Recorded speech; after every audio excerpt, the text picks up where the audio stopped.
Okay, so let's recap this. So we're going to add chlorine.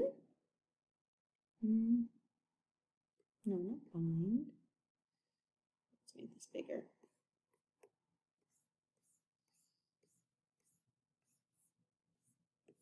Okay, sorry about that. Okay, so we're going to add chlorine because we know that's going to create a high solubility compound with lead. So when we go back to this here, there's really two outcomes that can come from this situation. So after we add in the chlorine, there are two things that you can see. We might see a precipitate. So a precipitate forms. Okay. Or no precipitate forms. Like there's two options when I add the chlorine in. We're either going to see a precipitate or not. So if a precipitate formed, what that means is that lead positive 2 ions are present. Right? Think about it. If we're trying to decide if we have lead ions in our solution, if I add chlorine, I should see a precipitate. So if I do, I know that lead positive 2 is there. If no precipitate forms, what that tells me is lead positive 2 is not present.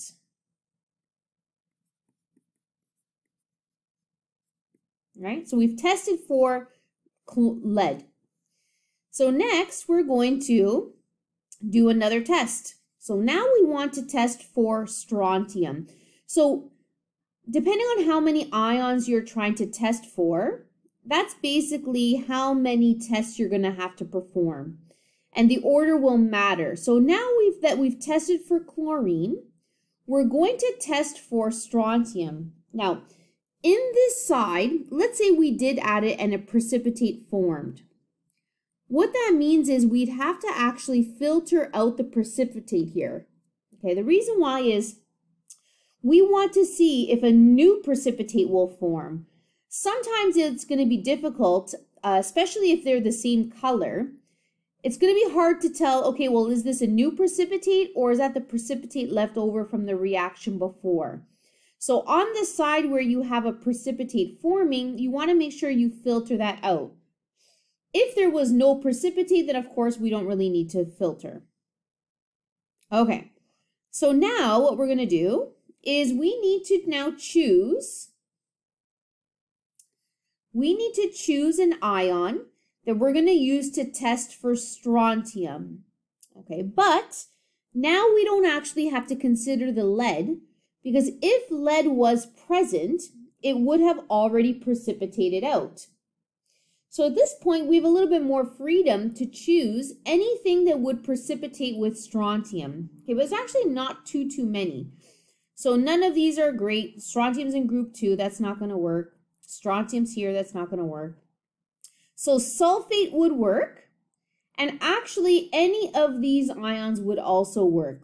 So carbonate, phosphate, or sulfate. Sulfite, pardon me, this is sulfate. So let's say we added in sulfate. So again, we have two scenarios that can happen. So we either see a precipitate, so precipitate forms, or no precipitate forms. So if a precipitate were to form, that means that strontium ions are present. Right? That kind of proves, okay, I have strontium in my solution. If no precipitate forms, that means there is no strontium in my solution.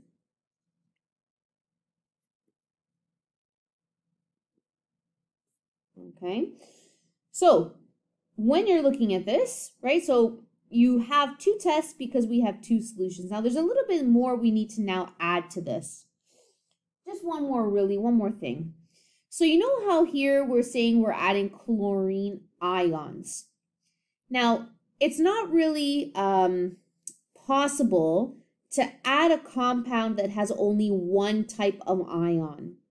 So what I mean by that is we need to have an ionic compound that has that ion in it. So for example, we want to pick something that's with chlorine, but we don't want to have any other side reactions happening.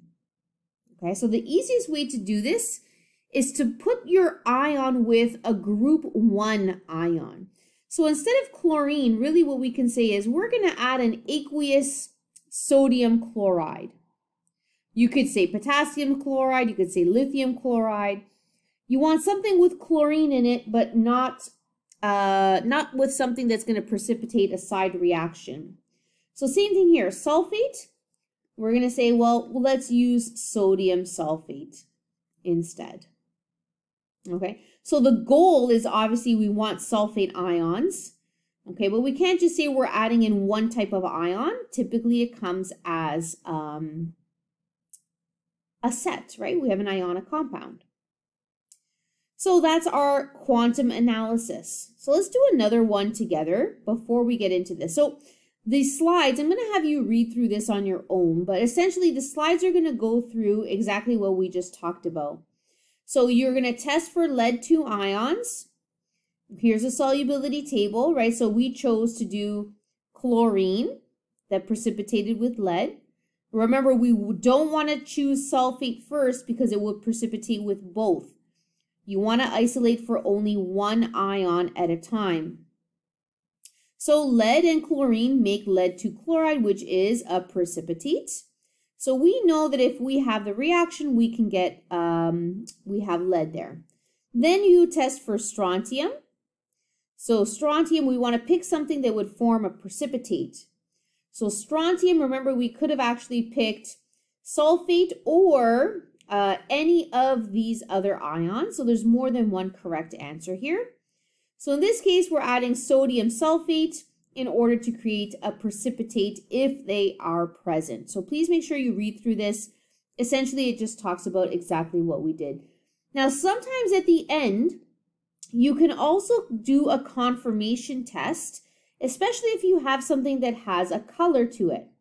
So for example, strontium ions will create a bright red color, and lead positive 2 will create a light blue gray. So you might want to do this after as like a confirmation, just to double check. But this test here would be much more conclusive. Right, so here is our flow chart. So when we say a qualitative analysis sequential order here, sequential qualitative analysis, this is what we're referring to. So we have, if we have the solution that has these possibilities, we add sodium chloride, precipitate, no precipitate. So if we do have a precipitate, that proves we have lead-2 ions. No precipitate, no ions. So the only thing that's missing here is a filter. Then we're going to add sodium sulfate, precipitate, no precipitate, same situation. Has strontium, no strontium. Okay. So it's very important the order you do this in. So you want to only test one ion at a time.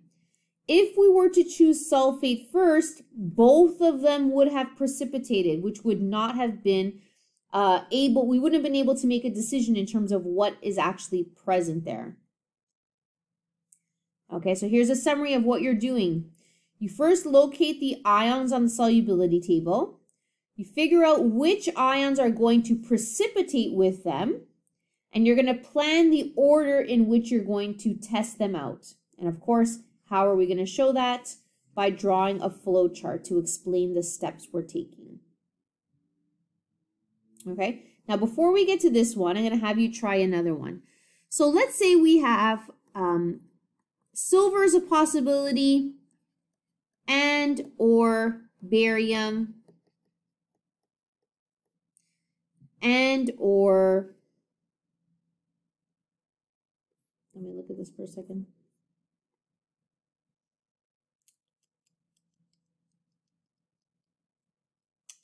And or lead positive 2.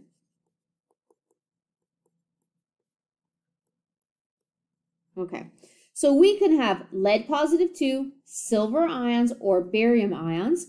We might have all three. We might have one out of the three. We might have two out of the three, or maybe we actually have nothing in there. So what you're going to do is you're going to set up an analysis. So you should have 3 tests being shown, 1 to test for each ion. So the order of this will matter. So give this one a try. Okay, so we want to test for one,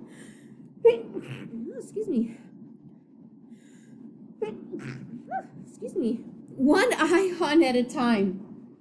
So we have a couple of options. So lead will actually precipitate with quite a few things. Barium will precipitate with really these 2 categories here. And we have, what was our other one? Silver. Silver will precipitate with a bunch, and then lead positive 2 will also. So what you want to do is one at a time. So remember, we can't pick something like sulfate. Actually, if I pick sulfate, all 3 of them will precipitate out at once. So this is actually a terrible decision. Over here, this will precipitate 2 of them. So that's not a great choice. So what I would recommend is for the first reaction is we're going to take acetate. Acetate only precipitates with silver, so it's perfect. So we're going to add sodium acetate, right? And we have one of 2 things happening. A precipitate or no precipitate. So if it's a precipitate, that proves there are Ag ions present. No precipitate, therefore no silver ions present. Okay, next. So now silver is gone. We're really now making a decision between lead, positive 2, and barium. So actually now you can choose to do a chlorine, bromine, or iodine. That would work. Actually, sulfide would actually also work because barium is AQ, which means lead would precipitate out. In this case, you could do this for lead because barium is also AQ. We would not be able to choose sulfate here because it precipitates with both. We cannot choose this option here because it precipitates with both. So there are a few that we can choose from. So let's pick, let's do hydroxide. So barium would be AQ, but hydroxide would precipitate with lead. So remember, any of those ones I just said that would work is correct, right? So let's add sodium hydroxide, right? So the hydroxide would precipitate with lead. So again, same thing, 2 options. Precipitate, which means yes, there are lead 2 ions present, or no precipitate, therefore lead positive 2 ions not present. Okay, the last step, right, we would have to filter again. So notice there are 3 ions. We're going to have 3 steps. So now we want to do a test for barium. So let's take a look. So barium, we can do a bunch. Actually, maybe not a ton. We can do sulfate, or we can do any of these 3 here. Carbonate, phosphate, sulfite. So let's do carbonate, since we're here. So let's do add sodium carbonate. And the same thing happens again. So you either have a precipitate, which means you have barium ions, or no precipitate, which means there is no barium ions present. Okay. Now, for this last one, I'm going to explain in the next part. The next part will be very short. I just want to explain this last slide here.